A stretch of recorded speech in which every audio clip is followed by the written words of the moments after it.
I'm Betty Farrell, Director of the Cultural Policy Center at the University of Chicago and one of the partners in culturelab. We are a consortium of arts consultants and researchers working together to spur some innovation in ideas and practice in the cultural sector. I'm very pleased to serve as the moderator today for the second in our series of culturelab executive briefings. Jerry Yoshitomi will be presenting, followed by a short response from Roger Tomlinson. This is going to be a very compact program of just 30 minutes, but we will be making the presentation slides and the recording of this program available to you after the event with a link to a discussion forum for continuing conversation as well. Okay, here we go. Here's culturelab, and these are the logistics that I wanted to mention very quickly. If you point to the orange arrow at the very top, you can open the chat screen function, and that's the place to be able to type in your questions. We have muted the audience to be able to keep the noise level down, but we would like you to participate throughout the presentation. So please fill in your questions as we go through. We'll hold those questions till we get to our Q&A session following the presentation and response. We have a wide range of participating organizations here with us today, as you can see, from the US, Canada, New Zealand, Sweden, and the UK. So I'd like to introduce Jerry Yoshitomi to present today's program. Betty, thank you very much. And I'd like to thank everybody for joining us today. I know there are many experienced arts administrators on the phone, so much of what I may be talking about would be things you already know or probably could add to in the comments and questions.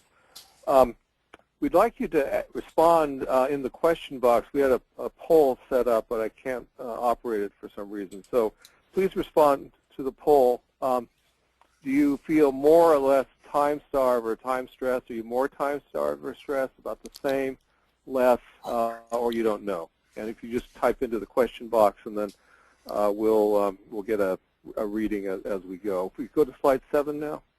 7. Next slide. As we go now, populate it out here, Will.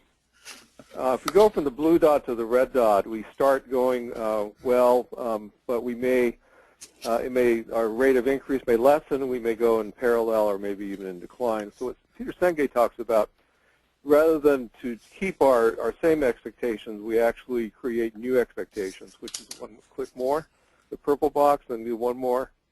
And so what we want to do is we want to update our aspirations, develop contemporary capacities, make some mistakes, and gain hopefully some new knowledge in calls like this. Next box, please. So we know from the RAND behavior model participation that their attributes then shape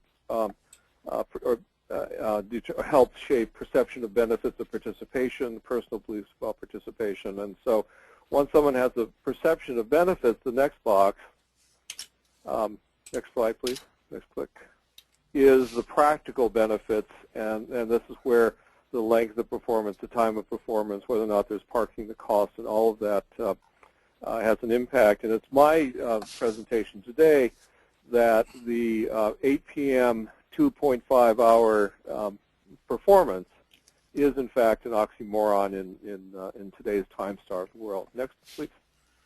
And so once there are 8 people able to figure out if they can get there, then they have the experience is rich, and then it shapes their perception of benefits, and they keep going.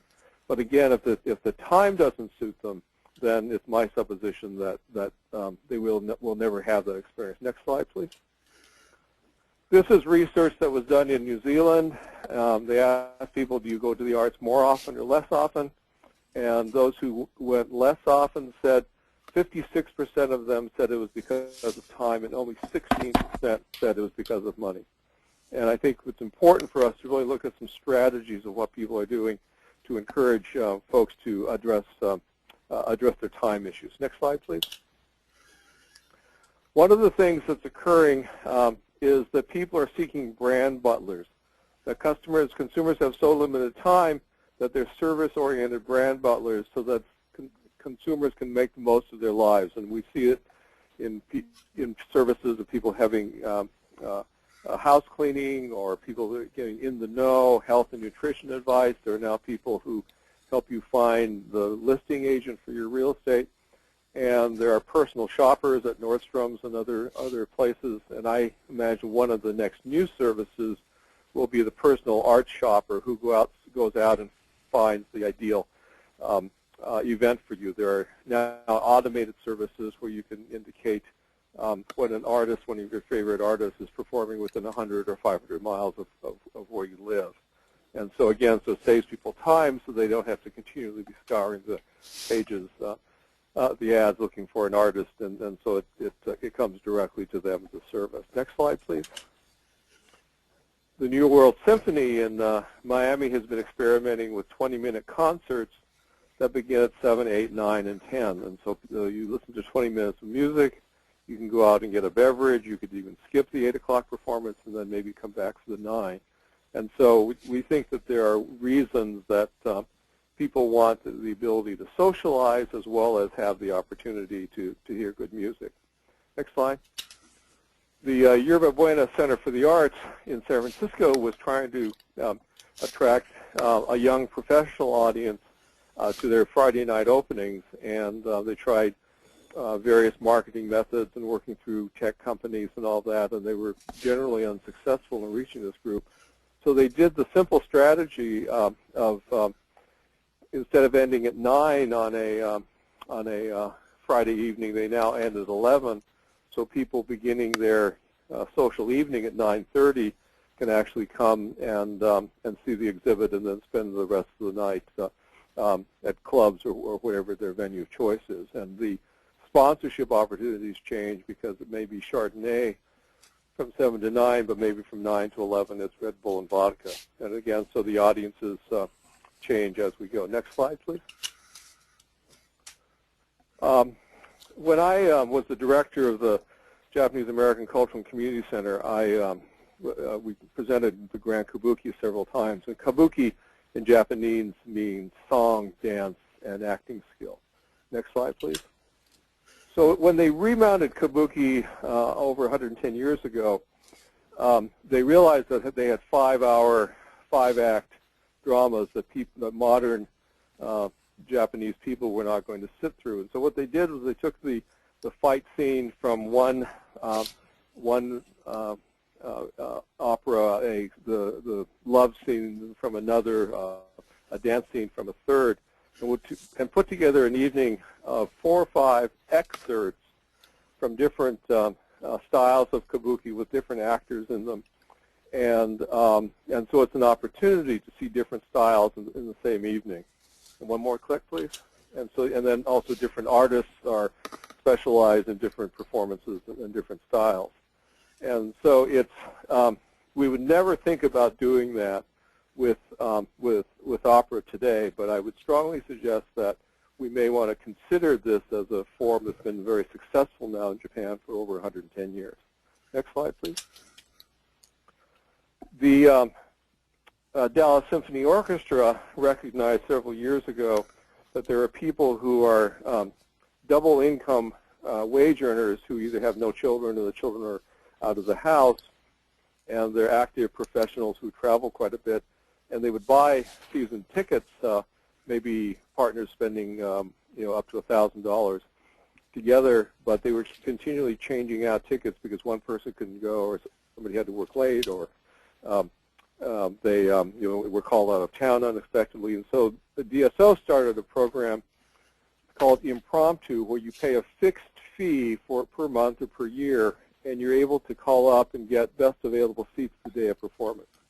So it's almost an upside-down subscription in that you really don't know what day you're going to be able to go. And so if you're available that day, you then call up and get your subscription. The travel industry colleagues tell me that previously that people would make weekend reservations to go away for the weekend 6 weeks in advance. And they tell me now it's actually happening on Saturday morning that people are deciding, well, hey, I don't have to work this weekend, so let's go and spend the weekend. Or they're deciding, I can't get away for the weekend, so let's buy tickets to a performance at a certain venue. Next question. I'm sorry, next slide. It's about creating an experience for people. Craig Springer, when he was at USC, would present concerts with the idea that they wanted to end by 9 o'clock, so students could either go on clubbing or they could go back to the library. And so they wrote into people's contracts that they wouldn't be paid unless they ended by 9 o'clock. And it's amazing how many people were able to, groups were able to do that. Next one. Again, looking at 5, 7 to 9 p.m. Early and late seating. You could sell the first and second halves separately. My colleague Paul Minacucci, when he was at California Arts Council, used to go see a lot of Shakespeare because he was an active Shakespeare director. But he had a day job, and he would leave at intermission. I said, Paul, how can you leave at intermission? You love Shakespeare. And he said, well, I get to see the quality of the acting, the stage design, the costumes, the directing, and Jerry, I know how it's going to end. So I think, again, the idea of the flexibility for people. Next one. And the other options are the people are looking at commissioning new work of varying lengths, providing possibly 24-hour downloads. I think on the boards, TV is a good example of providing even opportunities for people to see work that's not even in their own communities. Next slide, please. And Will, if we could actually launch the poll here. That works for you. So how often do you multitask? All the time, frequently, infrequently, or never? And just respond, if you could. And we have now no responses for never here. And we have 5% infrequently, 60% frequently, and 35% all the time, 38% now all the time.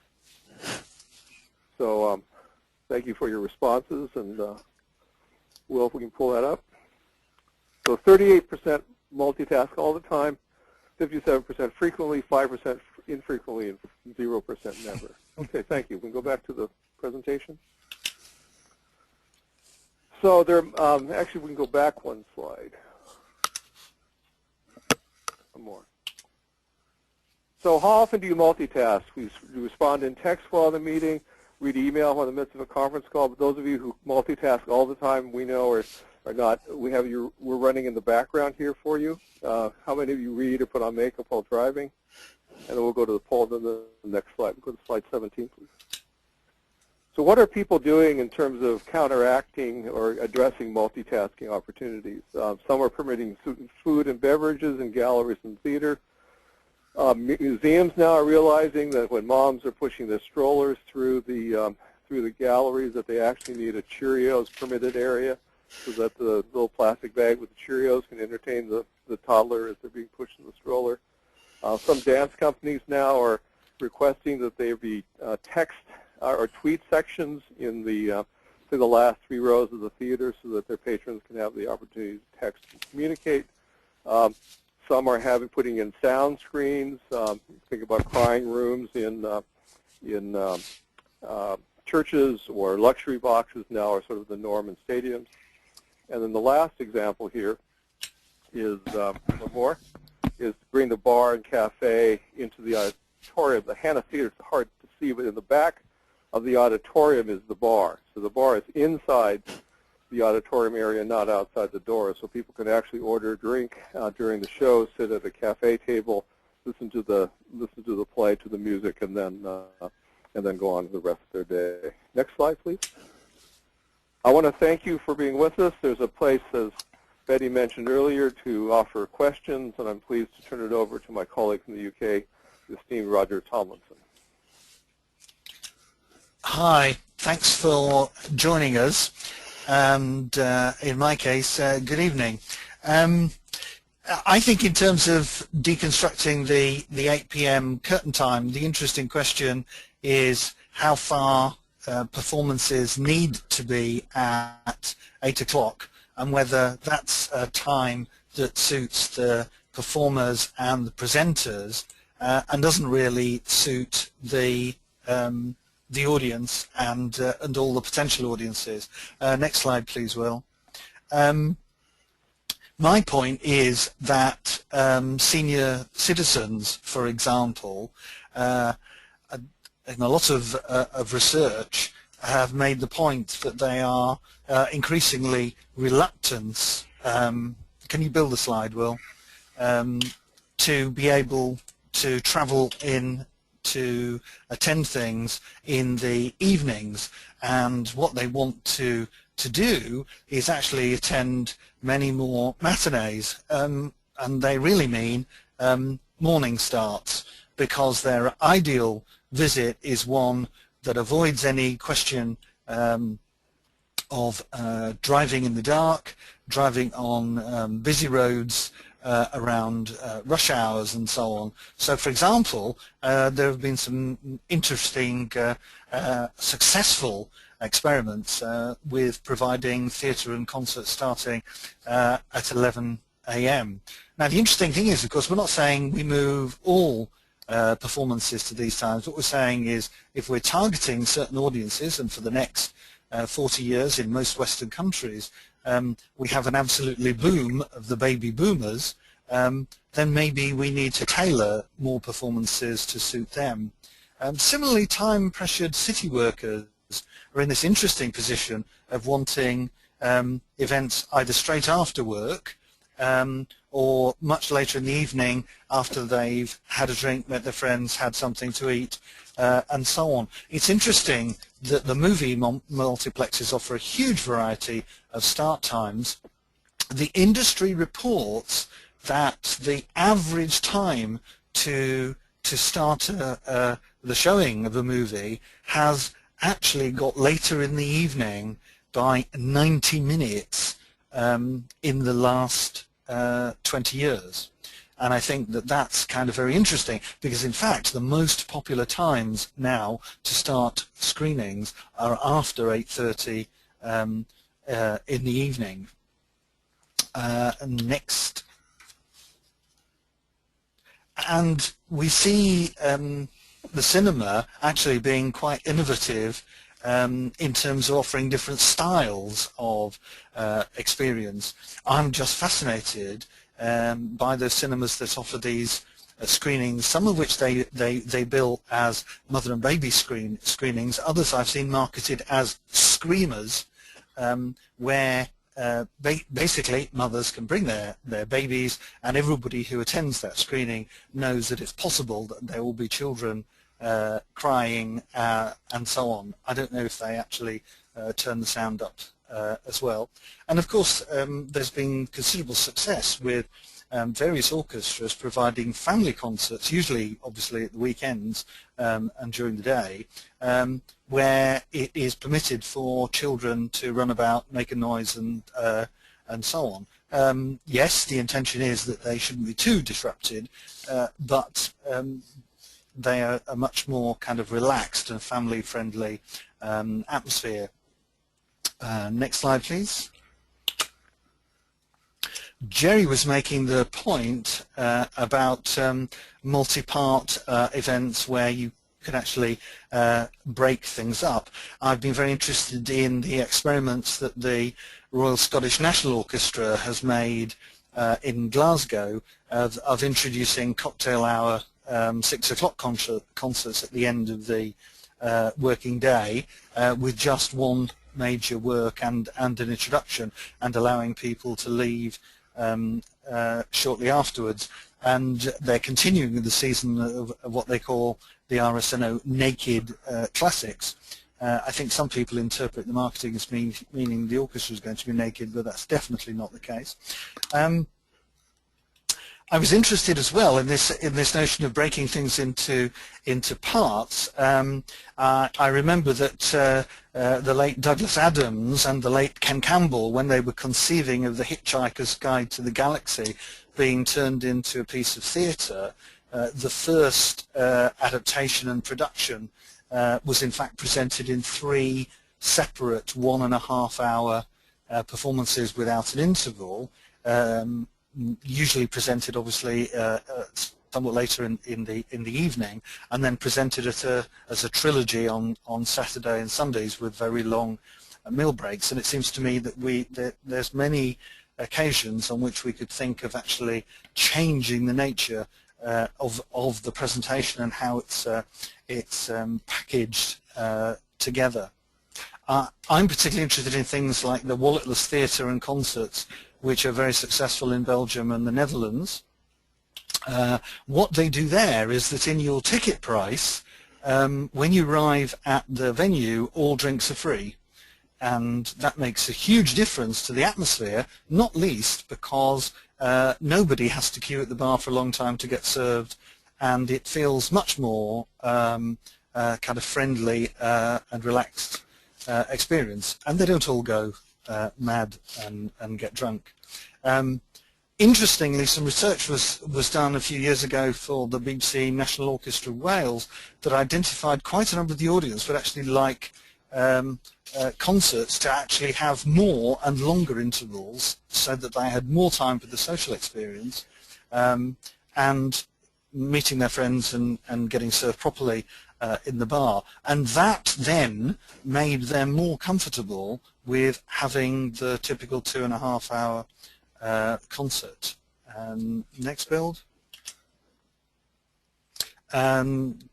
Glasgow, interestingly, experimented with Sunday morning sherry concerts, where the audience arrives, has a glass of sherry before a concert with normally only 1 or 2 short works, and leaves in time to go for Sunday lunch. Next item.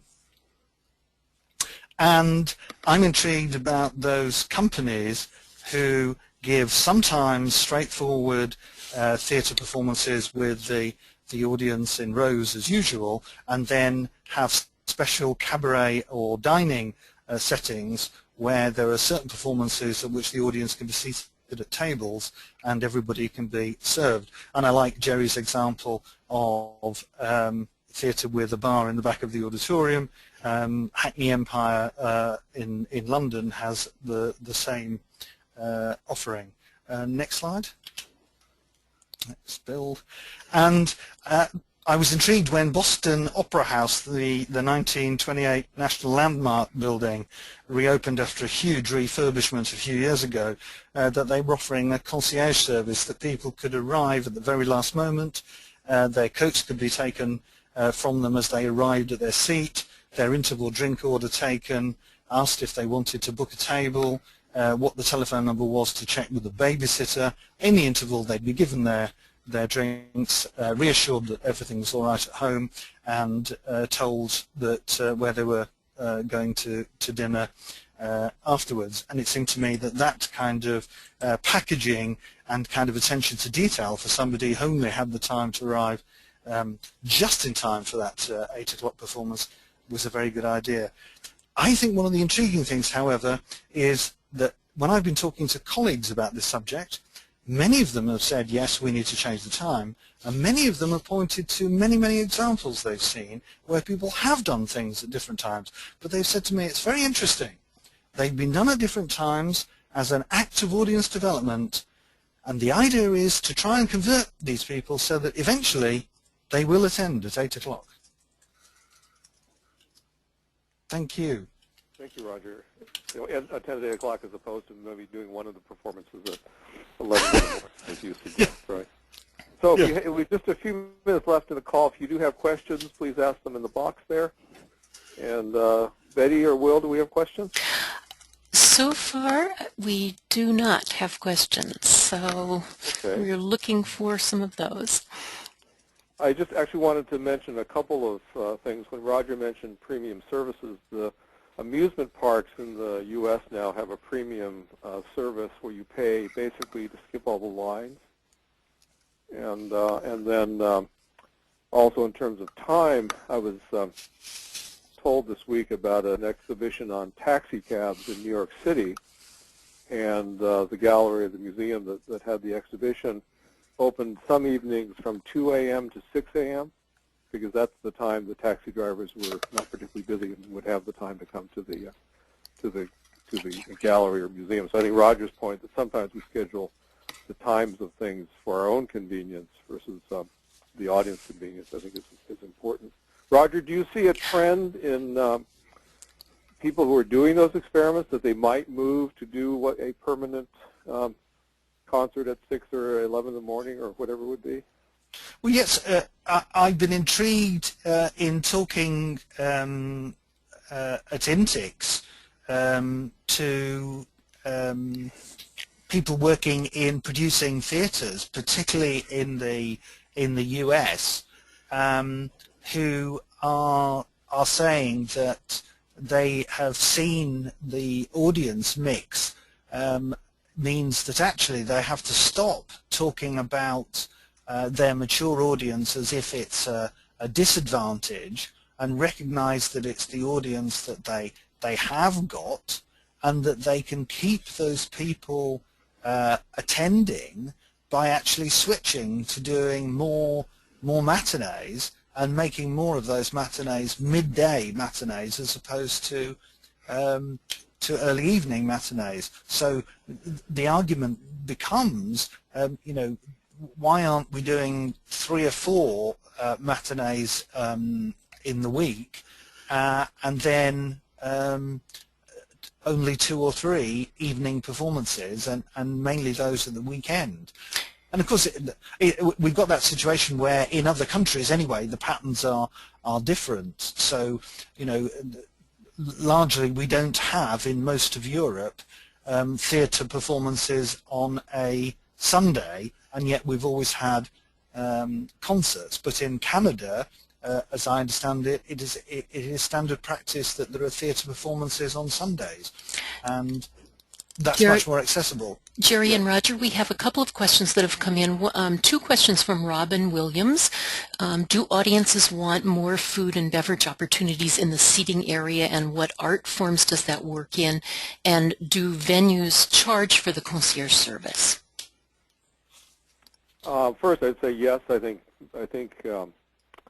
people do want more. I think one of the reasons for the popularity of the Met Opera broadcast is that you can eat popcorn and watch opera.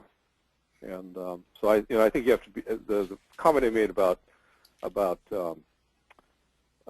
specific areas and specific beverages. You might sell white wine versus red wine, and you might be careful in terms of what you allow in your theater. But I think some experiments are really necessary. Roger, did they pay for the concierge service in Boston?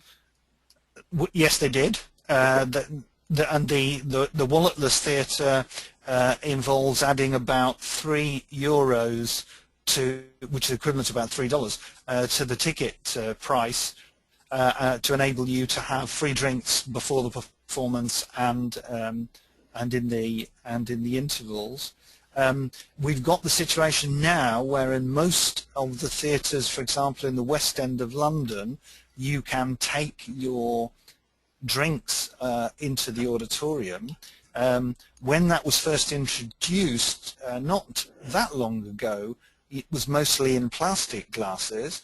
We've now actually got a number of venues who've got permission for people to take them in glass glasses, which is much more civilized experience. And generally speaking, they're not seeing any disruption. The argument about the dinner theatre, which has always had some proponents in various countries, and there are long-standing examples that keep doing it, you know, like Live Theatre in Newcastle and various others, is that you know the audience who choose to come and the performers who know they're performing in that setting get used to the somewhat different level of ambient noise. We have, I think, time for one last question. We're getting some very interesting comments here that we'll be able to post later. But from Kathleen Cerveni, have any of these new ways of presenting been tracked long enough to capture the information about whether it's worth continuing or not? Have there been negative repercussions for some of these changes?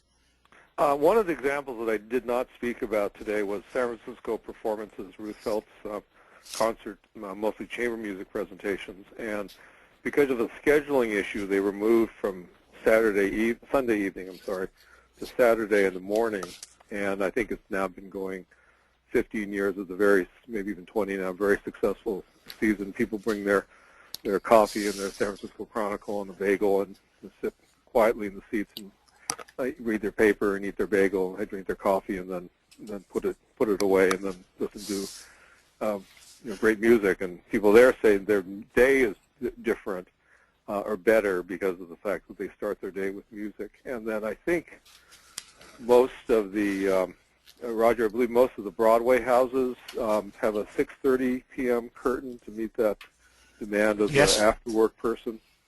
And, yes.